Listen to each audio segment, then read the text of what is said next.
Welcome to Tale Grove, where every story grows roots, and every lesson touches the heart. The sun was beginning its slow descent, casting long, golden shadows across the bustling village street. Children ran past with their school bags bouncing against their shoulders. Shopkeepers called out the prices of their goods, and the distant sound of a hammer striking metal rang from a blacksmith's workshop. Anita and Natasha walked side by side, their bags heavy with books and their minds tired from a long day at school. Anita's eyes wandered across the busy scene, taking in the small details, the worn wooden carts, the scent of roasted peanuts in the air, the laughter of children playing under the shade of an old mango tree. Then, something unusual caught her attention. A young boy sat slumped against a cracked brick wall near the edge of the street. His clothes were tattered, and dirt streaked his face in lines that spoke of hunger and hardship. Most passers-by avoided him, stepping around him as though his presence was invisible, but there was something in the boy's posture, something almost human that pierced through the casual indifference of the crowd. Anita's heart tightened. He's so young, and yet he looks like he's carrying the weight of the world on his shoulders, she thought. She slowed her pace, her eyes fixed on him. The boy lifted his head slightly, revealing strikingly sharp features, eyes that seemed tired but held a quiet intelligence. He glanced at the coins that littered the ground around him, then back at her with a flicker of hope and disbelief. Natasha noticed Anita stopping and frowned, tugging her sleeve. "What are you doing? Don't you see him? There are dozens of beggars on this street. You can't help them all," she whispered sharply. Anita hesitated, conflicted. She knew Natasha was right. They barely had enough money for their own needs. But the pang in her chest was stronger than any practical thought. "I can't just walk past him," she thought, reaching into her bag. Pulling out a few coins, she approached slowly, kneeling beside the boy. "Here, buy something to eat," she said softly, placing the money in his trembling hands. The boy's eyes widened, and he looked at her as if she had appeared from nowhere, as though her kindness was a strange, unearthly gift. Thank you," he whispered, his voice weak but sincere. Anita smiled, standing up and brushing the dust from her skirt. Natasha shook her head, exasperated. "You're too soft, Anita. People will take advantage of you one day," she muttered. Anita didn't reply, her gaze lingering on the boy. If he's truly in need, I had to help him, she thought, a quiet warmth spreading in her chest despite Natasha's scolding. The crowd around them continued its chaotic rhythm. But for Anita, the world had narrowed down to a single moment. A small act of kindness that might just change everything. Anita watched the boy, Matthew, clutch the coins she had just given him. His hands trembled slightly as if the small gesture of kindness had shocked him into disbelief. His eyes, dark and expressive, flicked up at her, and held hers for a moment longer than expected, a silent question hanging between them. "Why are you helping me?" Anita's heart softened even more. "Because you deserve it," she thought, kneeling beside him again and speaking softly. "You shouldn't go hungry. Eat something, okay?" Matthew's lips curved into a faint, almost shy smile. No one's done this for me in a long time," he said quietly, his voice cracking just a little. Anita felt a pang in her chest. She could see the layers of hardship etched into his young face, his dirty clothes, the calluses on his hands, the hollowed look in his eyes. But behind it all, there was a spark, a resilience that drew her in. Natasha, standing a few steps behind her, crossed her arms and shook her head. "Anita, seriously? You can't keep giving money to strangers. We barely have enough for rent. One day, people will use you," she said, her tone sharp, tinged with frustration. Anita bit her lip, her mind torn between practicality and compassion. "I can't just ignore him. Not when he looks like this," she thought, glancing down at Matthew. Matthew looked at her again, his gaze curious but cautious. Why are you helping me? You don't even know me." Anita smiled softly, brushing a loose strand of hair from her face. Because sometimes doing the right thing doesn't need a reason. And everyone deserves a little kindness," she said, her voice firm despite the nervous flutter in her stomach. For a moment, silence stretched between them, filled only by the distant hum of the village. Matthew reached out slowly and took a small bite of the food Anita had managed to buy earlier, his eyes never leaving hers. She noticed the faint relief that softened his tense posture, the way a little hope seemed to fill the space around him. This is enough for today, she thought, a warmth spreading through her chest, knowing she had made a difference, even if small. Natasha scoffed but said nothing further. The sharp edge of her criticism dulled by the sight of Matthew quietly eating and Anita quietly smiling. Anita felt a quiet resolve forming in her heart. She didn't know who Matthew was or what his story held, but something told her their paths had crossed for a reason. I'll help him, no matter what, she whispered to herself, as the golden evening sun bathed the busy village street in a gentle glow, hinting at the start of a story that was just beginning to unfold. The small apartment felt unusually quiet as Anita and Natasha stepped inside. The cheerful noise of the village street faded behind the closed door, replaced by a heavy silence that pressed against Anita's chest. Anita gently placed her bag on the floor, her thoughts still lingering on Matthew's tired eyes and grateful smile. But before she could even sit down, Natasha turned sharply, her expression tight with irritation. You know that was foolish, right? Natasha snapped, tossing her shoes aside. Giving money to a beggar like that. You don't even know who he is. Anita stiffened. She had expected this, yet the words still stung. He's not just a beggar, Natasha, she replied calmly, though her voice trembled slightly. He's a human being. Did you see how hungry he was? Natasha let out a bitter laugh. Hunger is everywhere, Anita. If you start saving everyone, who will save us? We struggle every month. School fees, food, rent. Does any of that matter to you? Anita clenched her fists. Of course it mattered. She knew their life wasn't easy. Every coin was counted, every purchase carefully planned. But her heart refused to harden. If I turn away from suffering just to protect myself, what kind of person does that make me? She thought. I'm not asking us to adopt him, she said quietly. I just couldn't walk past him like he didn't exist. Natasha's eyes narrowed. Kindness doesn't pay bills, she said coldly. One day, that same kindness will destroy you.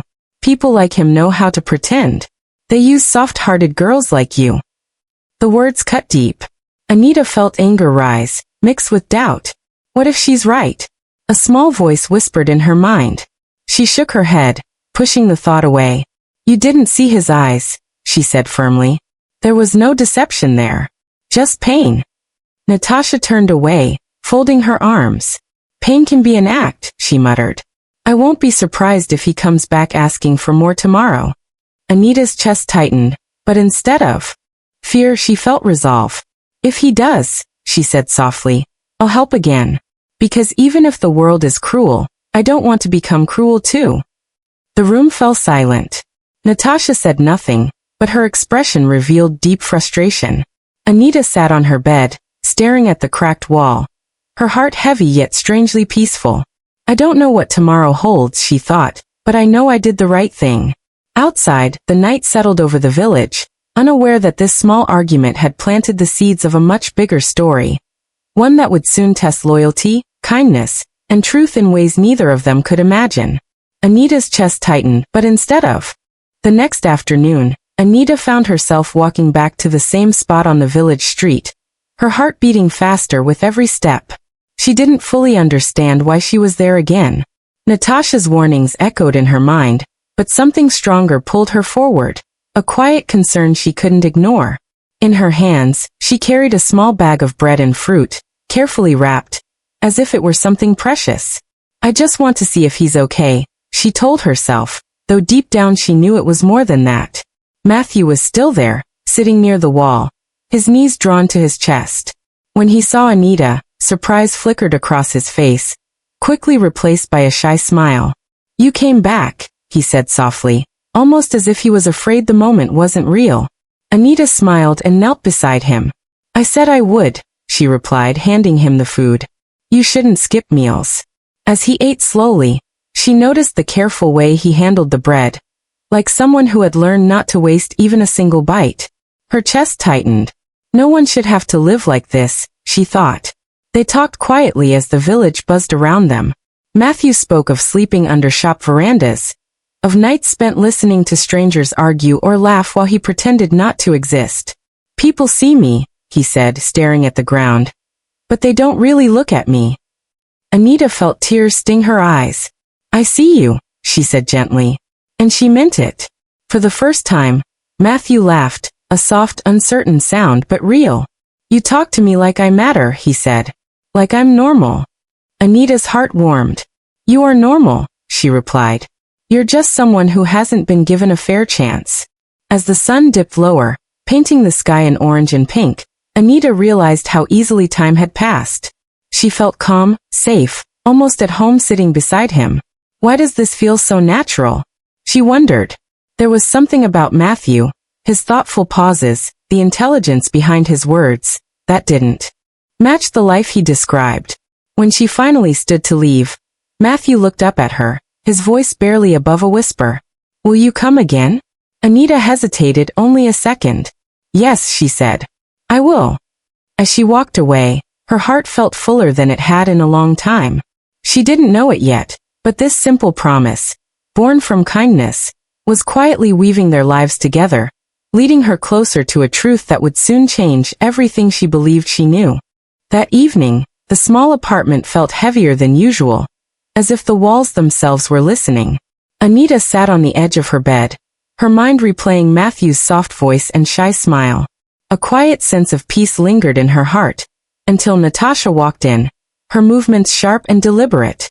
She placed a shiny bracelet on the table, letting it clink loudly against the wood. Do you know how much this costs?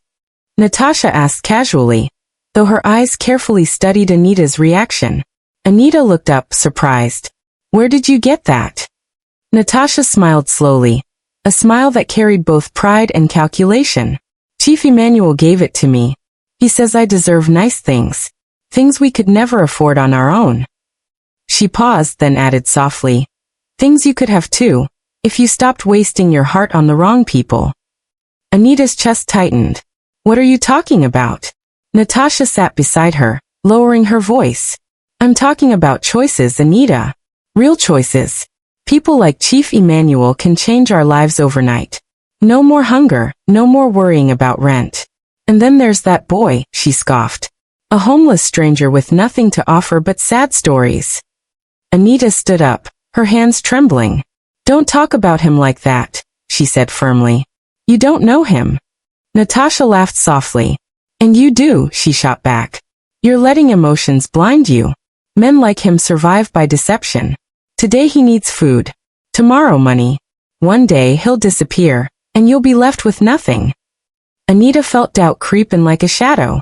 What if she's right? The thought whispered again. But then she remembered Matthew's honesty, the way he spoke of loneliness, not greed. Even if he has nothing, Anita said quietly, he has dignity. And that matters to me. Natasha's tone hardened. Dignity won't save you from poverty, she said. I'm trying to protect you. Choose wisely, Anita. Life doesn't reward kindness, it rewards power. The words echoed painfully in the room. Anita looked at her friend, suddenly unsure if she recognized her anymore. If that's true, she replied softly, then maybe the world needs more people willing to be kind anyway. Natasha turned away, frustration flashing across her face. Don't say I didn't warn you, she muttered. As silence settled between them, Anita felt her heart pounding, not with fear, but with clarity. She knew Natasha's path promised comfort and security, but her own path, though uncertain, felt honest. And somewhere deep inside, she sensed that choosing kindness over temptation would soon demand a far greater price, and reveal a truth no one was prepared for. The night was unusually restless. Anita lay awake, staring at the cracked ceiling as unease twisted in her stomach. She didn't know why, but her heart felt heavy, as if warning her of something unseen. Just as she was drifting into uneasy sleep, frantic knocking shattered the silence. Anita! Open the door! A neighbor's voice shouted. Her heart leapt. She rushed up and pulled the door open to find a breathless boy from the street, his eyes wide with fear. It's the homeless boy, the one you help, he blurted out. Some men attacked him near the market. Anita didn't wait to hear more. She grabbed her shawl and ran into the night, Natasha close behind her despite her earlier resistance. The village streets felt darker than usual, shadows stretching like hands ready to grab them. When they reached the market alley, Anita's breath caught in her throat. Matthew lay on the ground, bruised and bleeding, barely conscious. Oh my God! Matthew! Anita dropped to her knees beside him, her hands shaking as she gently lifted his head. His eyes fluttered open, and when he saw her, relief washed across his face. I didn't take anything, he whispered weakly. They thought I was hiding money. Anita's chest burned with anger and fear. This is my fault, she thought painfully. If I hadn't helped him, if I hadn't drawn attention. Stay with me, she pleaded, brushing dirt from his face. You're going to be okay. Natasha stood frozen for a moment, then finally snapped into action. We need to get him to the clinic, now, she said, her voice sharp but shaken.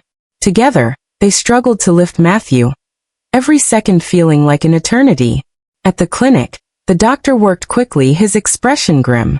He's lucky, he said after a tense wait. Another blow could have killed him. Anita felt her knees weaken with relief and guilt. She sat beside Matthew's bed, gripping his hand as if letting go might make him disappear. As Matthew slept, Natasha watched silently from the door. The confidence she once carried was gone, replaced by something darker. Fear, perhaps even regret. Anita stared at Matthew's bruised face, tears silently falling. No one should suffer like this, she thought. In that fragile moment, Anita made a decision she couldn't turn back from. Whatever danger lay ahead, she wouldn't abandon him now. She didn't know it yet, but this attack was only the beginning. An event that would soon force hidden truths into the light and change all of their lives forever. Morning light filtered gently through the clinic window as Matthew slowly opened his eyes. For the first time in days, he felt warmth, not just from the blanket covering him, but from the presence beside him. Anita sat quietly, her head resting against the wall, exhaustion written across her face. When she noticed his movement, relief flooded her eyes. You're awake, she whispered, standing quickly. Thank God. Matthew tried to sit up, wincing. You didn't have to stay, he murmured. I wanted to, Anita replied softly. And I will again, she thought. In that moment, her fear gave way to resolve. She knew the streets were no longer safe for him. When the doctor cleared Matthew to leave later that day, Anita made a decision that surprised even herself. You can stay with us, she said gently. Just until you recover. Natasha overheard and immediately pulled Anita aside. Are you serious? She hissed. This is crossing a line. But when she looked back at Matthew, weak, bruised, yet grateful, her voice faltered. Just be careful, she muttered, stepping away. They took Matthew home quietly, avoiding curious eyes. Inside the small apartment, Anita prepared a simple meal, watching as Matthew ate slowly, almost reverently. I've never had someone care like this, he said, his voice thick with emotion. Anita smiled. Everyone deserves a safe place, she replied. Later that evening, an unexpected knock came at the door. Anita opened it to find an elegant older woman standing beside a tall, well-dressed man. I am Madame Stella, the woman said calmly. This is Chief Emmanuel. We've been looking for a young man named Matthew. Anita's heart raced. What have I gotten into? Before she could respond, Matthew stepped forward. It's all right, he said quietly. They're family friends. The visitors exchanged a meaningful glance, but said nothing more. Chief Emmanuel nodded respectfully at Anita. You showed great courage, he said. Few would. After they left, Anita turned to Matthew, confused. He met her gaze, something unreadable in his eyes. I'll explain soon, he promised. As night fell, Anita lay awake, listening to the steady sounds of the house. For the first time since meeting Matthew, she felt hope stronger than fear. Yet deep inside, she sensed that this safe haven was temporary, and that the truth waiting to be revealed would change everything she thought she knew about the boy she had saved. The house was unusually quiet that night. The soft hum of insects outside filled the silence as Anita sat at the small wooden table, her hands wrapped tightly around a cup of tea she hadn't touched. Ever since the visit from Chief Emmanuel and Madame Stella, her mind had been restless. Questions piled up in her thoughts, refusing to be ignored. Finally, she looked up at Matthew, who stood near the window, staring into the darkness as if gathering courage. You said you would explain, Anita said gently, though her voice betrayed her nervousness. Matthew turned slowly, his expression no longer fragile or uncertain. For the first time, Anita noticed it clearly, the confidence in his posture, the sharpness in his eyes. He took a deep breath. Anita, everything you think you know about me is incomplete. Her heart skipped. What do you mean? I wasn't abandoned, he said quietly. And I wasn't homeless because I had no one. He paused, letting the words sink in. I come from a wealthy family. Very wealthy. The room seemed to spin. Anita stood abruptly. That's not funny, she whispered. Why would you say something like that? I'm not joking, Matthew replied. Chief Emmanuel is my uncle. Madame Stella manages my family's estate. He stepped closer, his voice steady. I chose to live on the streets. Anita stared at him in disbelief. Chosen? Her chest tightened. You let me believe you were suffering, she said, hurt creeping into her voice. You let me cry for you. Yes, he admitted. Because I needed to know something. He looked at her with raw honesty. I needed to know if anyone would care for me without knowing who I was. Without money. Without power. Tears filled Anita's eyes, anger, shock, and relief all crashing together. So this was a test, she asked bitterly. Matthew shook his head quickly. Not you. Life tested me first. I've seen how people change when they know your worth and money. But you, his voice softened. You saw my worth when I had nothing. Anita's legs felt weak as she sat down. Memories rushed back. Her kindness, her fear, her guilt after the attack. You could have died, she whispered. And you stayed, Matthew said. You chose me when there was nothing to gain. Silence wrapped around them, thick with emotion. Anita finally looked up, her heart pounding. You broke my trust, she said honestly. Matthew nodded. I did. And I'll spend my life earning it back, if you'll let me. In that moment, Anita realized the truth wasn't just shocking, it was revealing.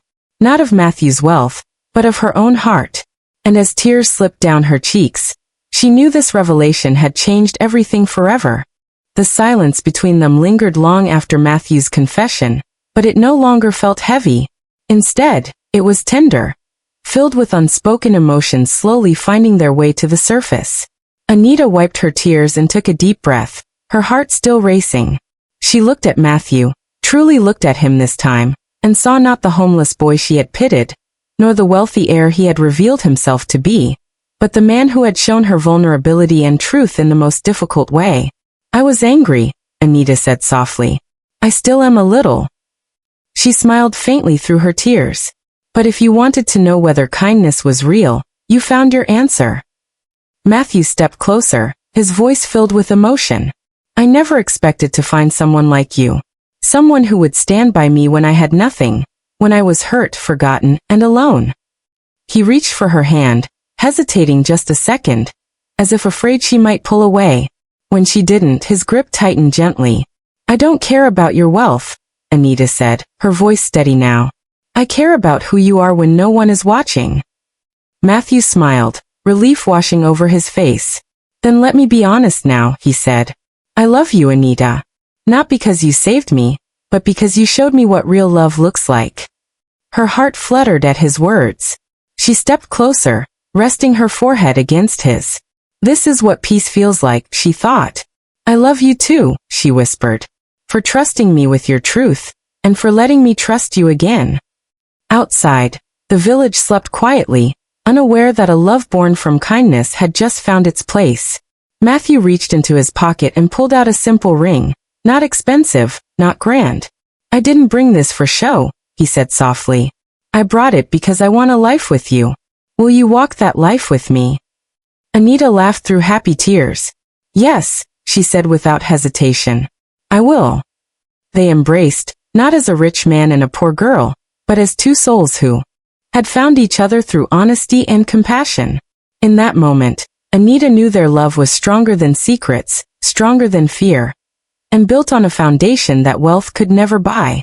The morning sun rose gently over the village, washing the familiar streets in warm light. Life moved on as it always had. Children laughed, shopkeepers opened their stalls, and the village breathed with quiet resilience. But for Anita and Matthew, everything had changed. They walked side by side through the same street where their story had begun, their hands intertwined, their steps calm and certain. Anita paused near the old brick wall, where she had first seen Matthew sitting alone. She smiled softly, memories flooding her heart. If I had walked past that day, she thought, unable to finish the sentence. Matthew noticed her pause and squeezed her hand gently. This place reminds you of something, he said. It reminds me that one small choice can change a lifetime, Anita replied. As they continued walking, a narrator's voice seemed to rise above the village sounds, steady and thoughtful. In a world that often rewards power and wealth, it is easy to forget the quiet strength of kindness. But true character is revealed not by what we own, but by how we treat others when nothing is promised in return. Matthew stopped and looked around, watching people pass him without recognition, just as they once had. I learned something living among them, he said quietly. Money can open doors, but kindness opens hearts. Anita smiled. And love, she added, sees beyond appearances. They reached the edge of the street where the village met the open road ahead. The future felt wide and unknown, but no longer frightening. Anita felt peace settle in her chest. A deep understanding that her kindness had not been wasted or foolish. It had been her greatest strength. The narrator's voice returned, warm and certain. Those who test love may fear betrayal, but those who choose kindness never truly lose. For even when the truth is painful, compassion always leads us home. Matthew turned to Anita, his eyes filled with gratitude and love. Whatever comes next, he said, we face it together. Anita nodded. Together, she repeated. As they walked forward, the village behind them and hope ahead, their story ended not with wealth revealed, but with a lesson learned. That the richest hearts are those brave enough to be kind, even when the world tells them not to be. And sometimes, the greatest miracles begin with nothing more than a simple act of help on a busy village street.